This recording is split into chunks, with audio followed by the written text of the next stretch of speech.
আসসালামু আলাইকুম। Hi there. চলে এসেছি আপনাদের জন্য দারুণ দুইটা ভর্তার রেসিপি নিয়ে। দুপুরের গরম গরম ভাতের সাথে যদি এমন একটু ভর্তা খাওয়া যায় তাহলে কিন্তু দুপুরের লাঞ্চটা একদম জমেই যায়। চলুন তাহলে দেখে নেই। এখানে আমি দুইটা বড় সাইজের রসুনের কোয়া নিয়েছি আর 10 থেকে 12টা কাঁচামরিচ নিয়েছি। এখন মিডিয়াম টু লো আছে, এগুলোকে আমি হালকা একটু টেলে নিব। আপনারা ততক্ষণে আমাদের ইউটিউব চ্যানেল সাবস্ক্রাইব করে দিন, ফেসবুক, ইনস্টাগ্রাম আর টিকটক লাইক অ্যান্ড ফলো করে দিন। আমি মরিচগুলোকে একটু মাঝখান থেকে এভাবে কেটে দিব যাতে এটা ফুটে না ওঠে। আপনারাও এভাবে মাঝখান থেকে ভেঙে দিলে দেখবেন মরিচটা আর গরম হয়ে ফুটে উঠবে না। হয়ে গেছে, এখন আমি চুলা থেকে নামিয়ে নিলাম। এবার এই সেম ফ্রাই প্যানে দিয়ে দেবো 2 টেবিল চামচ সরিষার তেল আর দিয়ে দিচ্ছি 250 গ্রাম চিংড়ি মাছ। আমি এখানে হরিণা চিংড়ি নিয়েছি। স্বাদমতো লবণ দিয়ে এটাকে লাল করে ভেজে নিব। এটা ভাজতে বেশি একটা টাইম লাগে না, জাস্ট 1 থেকে 2 মিনিটের মতনই টাইম লাগে। ভিউয়ার্স, আজ আমি আপনাদেরকে শিলপাটায় বেটে ভর্তা তৈরি করে দেখাবো। চিংড়ি মাছটা ভাজা হয়ে গেছে, এখন চুলাটা অফ করে দিচ্ছি। প্রথমে রসুন আর কাঁচামরিচে অল্প একটু লবণ দিয়ে আমি এটাকে বেটে নিচ্ছি।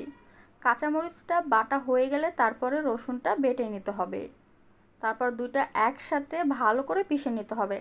আমি শিলবাটায় তৈরি করছি, তবে আপনারা চাইলে কিন্তু ব্লেন্ডারেও এটা ব্লেন্ড করে নিতে পারেন।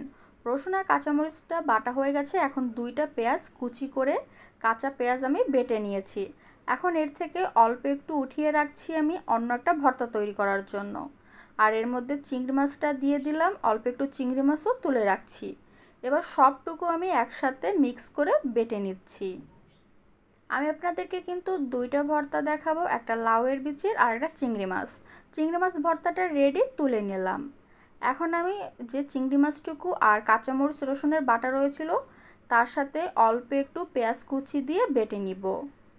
আমি ফ্রাই প্যানটাতে 1/2 কাপ লাউয়ের বিচি দিয়ে দিচ্ছি।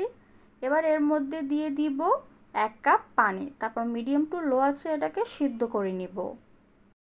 আমি কিন্তু এখানে তাজা বিচি ইউজ করছি ভর্তাটা তৈরি করার জন্য। শুকনো বিচি দিয়ে এটা খেতে বেশি একটা ভালো লাগবে না। দেখুন পানিটা শুকিয়ে গেছে আর বিচিটাও সিদ্ধ হয়ে গেছে। এবারে বিচিটাকে ভালো করে বেটে কাঁচামরিচ, পেঁয়াজ আর রসুনের বাটার সাথে মিক্স করে আবারও একবার পিষে নিতে হবে। সো এইভাবেই রেডি হয়ে গেল দারুণ দুইটা ভর্তা। আপনারা যখন ব্লেন্ডারে তৈরি করবেন তখন কিন্তু সবগুলো উপকরণ একসাথে দিয়েই ব্লেন্ড করে নিতে পারবেন। আর শিলবাটায় বাটলে কিন্তু একটা একটা করে বেটে নিলে সুবিধা হয়। ব্লেন্ডারে ব্লেন্ড করার সময় একদমই পানি ইউজ করবেন না, তাহলে কিন্তু এটা খেতে আর ভালো লাগবে না। সো আপনারাও বাসায় তৈরি করুন এই ইয়াম্মি দুইটা ভর্তার রেসিপি আর আমাদেরকে কমেন্ট করে জানান। থ্যাংক ইউ সো মাচ ফুল ভিডিওটা দেখার জন্য। ইনশাআল্লাহ নেক্সট ভিডিওতে দেখা হবে। সবাই ভালো থাকবেন। আল্লাহ হাফেজ।